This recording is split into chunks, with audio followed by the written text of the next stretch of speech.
Welcome to Newsroom Weekly Review, your Middle East U.S. entertainment news here on YouTube. I'm here most Fridays. I hold the Iraqi dinar, so I bring you the latest on reforms and economics based on reports put out by the media news outlets in the Middle East. I do this weekly review as a complimentary of my time, and it's based off my interest. Thank you everyone who has joined me weekly. I appreciate all your continued support through your comments, likes, and shares. Those of you who are joining me for the first time, welcome to Newsroom. If you hold the Iraqi dinar, maybe this channel will be of an interest for you. I'm not a financial advisor. This channel is for entertainment purposes only. I appreciate all the positive feedback as this channel is growing. Thank you everyone again for being here. Let's get right into your news release updates. A report put out by the International Monetary Fund confirmed that Iraqi's economy is recovering from the sharp contractions witnessed last year against the background of high oil prices and with the easing of restrictions related to the coronavirus and increased in vaccination rates. And the British paper, The National, quoted in a report translated by the agency Information, the Monetary Fund is saying that the real non-oil GDP of the country is expected to recover by 12% this year, while the balance of financial and current accounts are expected to improve significantly. After contracting, its officials held online meetings with Iraqi authorities regarding recent economic developments and upcoming policy priorities for the country, adding that inflation of Iraq's reached 7.2% last September and is expected to recede in the coming months. And it is expected that public finance balances and external current accounts will improve significantly in 2021 from the double-digit deficit in 2020, mainly due to higher prices of oil. Iraq invests $3 billion annually to shift from liquid to gas-powered generation, while high oil revenues represent an important opportunity to address Iraq's major fundamental weaknesses and enhance resilience in the face of the future climate and other challenges.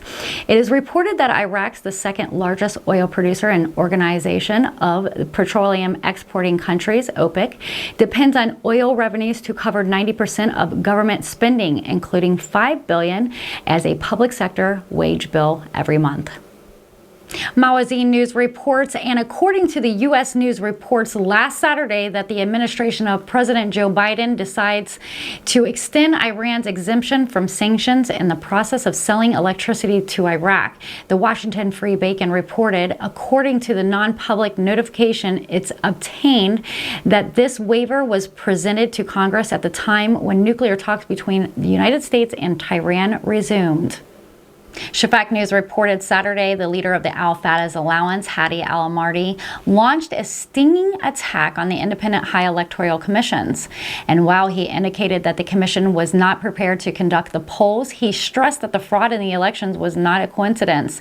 Al-Mardi said during a press conference attended by Shafaq News agency, "We had hoped that the elections would be held in a full transparency away from fraud, and we believe that early elections would be one of the main stations of political process, and confidence could be restored to political process after the popular demonstration that started in 2019.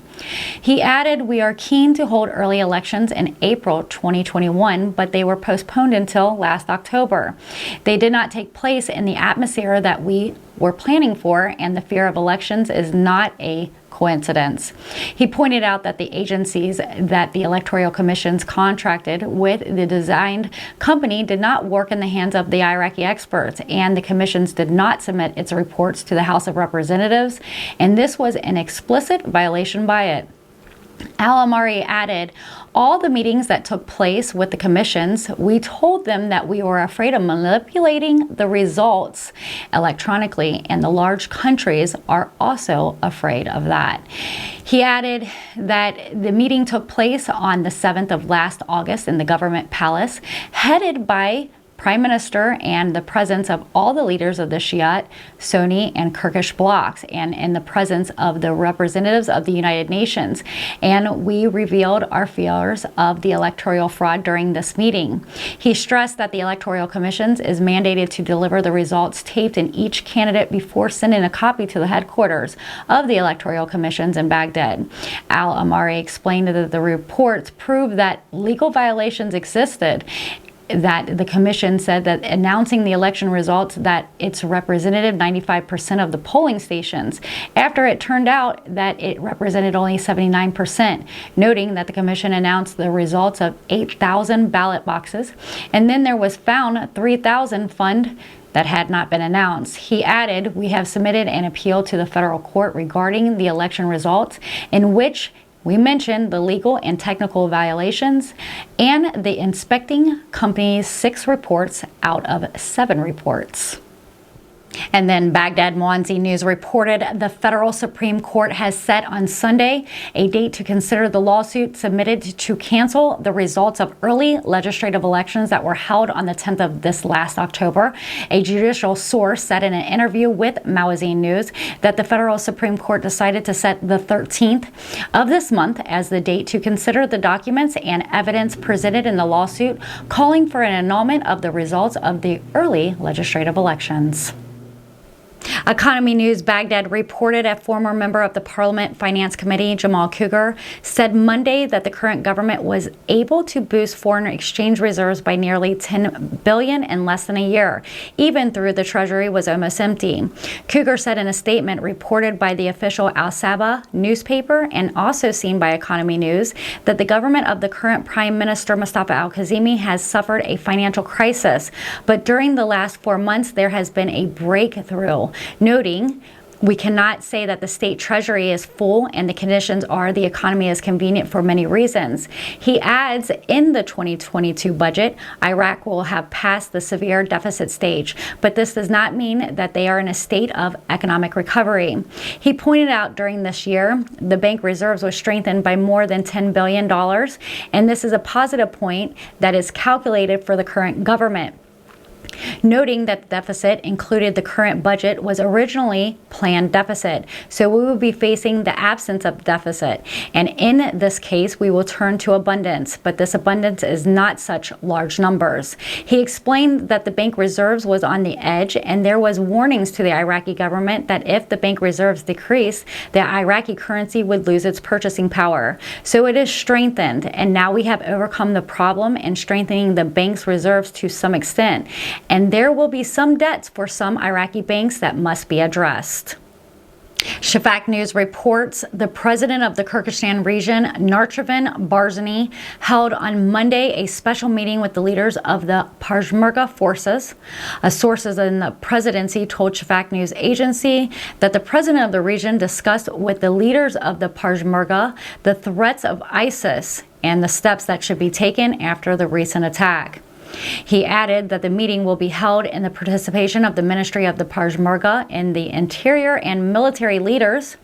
On Sunday, the president of the Kyrgyzstan region, Narchevin Barzani, warned that the recent ISIS attacks are real danger to the security and stability of Iraq and the region, and even the security in the world, pointing to the need to strengthen the support of the international community and the international coalition for Iraq and the Kyrgyzstan region, and for Iraq and its partners to work more seriously to confront terrorism and the judiciary on him. The Ministry of the Peshmerga announced Sunday that its forces were subjected to a brutal attack in the village near Kirkuk. Shafak News reports the World Gold Council announced on Tuesday the central bank of countries bought small quantities of gold within 1 month, while Iraq maintained its global position. The council said in a latest schedule for the month of December of 2021, which was seen by Shafak News Agency, the central bank bought 2 tons of gold at the net basis as purchase was met for the sales from a small number of banks, which is the lowest monthly total in 2021. He added 4 central banks accounted for the vast majority of purchases, with Kazakhstan being the largest buyer, adding 6 tons, followed by India, which added 3.8 tons, and Russia buying 3 tons during the month. Ireland also bought 1 ton of the gold, while 3 banks recorded the central bank sales, including Uzbekistan 8 tons, Turkey 2 tons, and Qatar 2 tons. He pointed out that Iraq maintains its global position 39 for the 5th consecutive month out of the 100 countries listed in the table, with the largest gold reserves reaching 96.4 tons of gold, which represents 8.8% of the rest of its other reserves. He explained that Iraq also maintains its fifth rank in the Arab world after Saudi Arabia, Liberia, Algeria, Lebanon, noting that the total possessions of gold in the 5 Arab countries amounts to 996.4 tons. He pointed out that the United States still leads the rest of the countries with the largest gold possession in the world with 8,133,000 tons, followed by Germany with 3,359,000 tons, then Italy with 2,451,000 tons, while Suriname ranks 100 with 1.5 tons, preceded by Yemen with 1.6 tons. It is noteworthy that the World's Gold Council, which is headquartered in the United Kingdom, has extensive experience and deep knowledge of factors that cause markets change, and its members consist of the largest and the most advanced gold mining companies in the world. Shafak News reports the UN envoy in Iraq, Deputy Secretary General of the United Nations, Jenin Plasheret, praised on Tuesday the Satirist Movement electoral campaign, while noting the Democrat elections are of its nature to produce a winner and a loser. This came during a meeting with the leader of the Satirist Movement, Muqtada al-Sadrs, at the residence, according to the statement issued by his media office and received by Shafak News Agency. The statement stated al-Sadrs and Jenin discussed the political situation that Iraq is going through. The UN envoy, according to the statement, congratulated the Satirist bloc on its victory in the parliamentary elections, stressing that the Satirist electoral campaigns was successful and the democratic elections are of its nature to produce a winner and a loser. And this is the true meaning of it. Blackshirt pointed out that the technical assistance provided by the United Nations was at the request of the Marja'iyah, al-Sadrs, the Iraqi government, and other political parties, noting that the election management by the commission was good and technically successful administration. The two sides stressed, according to the statement, the importance of ratifying the results without unsustainable delay by the federal courts. The UN envoy arrived in Najaf earlier Tuesday on an unannounced visit to hold talks with al-Sadrs regarding the election results, which his party led with more than 70 seats. According to the source who informed Shafak News Agency, it seems that the Black Sharks has anticipated a meeting that would be scheduled to take place on Tuesday for the leaders of the coordination framework with the leaders of the Satirist movement, Muqtada al-Sadrs, at the home in Najaf. Shafak News reported the president of the Kyrgyzstan region government, Maujer Barzani, received a letter Tuesday from the U.S. Secretary of Defense, Lloyd Austin. While the U.S. Secretary of Defense stressed in the letter that the importance of moving forward in the strong relationship between the Kyrgyzstan region and the United States and joint coordination of confronting ISIS terrorists. A statement by the president of the regional government stated, it came in part of the U.S. Secretary of Defense message to the president of the Kyrgyzstan regional government. We thank the Peshmerga for their important role in defeating ISIS, and we salute the sacrifice of the Peshmerga in the war against ISIS.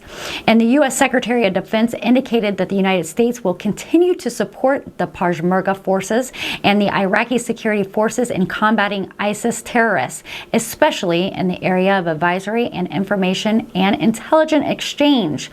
At the conclusion of his letter to the Prime Minister, the U.S. Secretary of Defense stressed that there is a special relationship between the Kyrgyzstan region and America, and it's the relationship based on value and mutual respect. We are pleased to welcome the joint work between the two sides. Thank you for your commitment to important partnership that brings us together, according to the statement.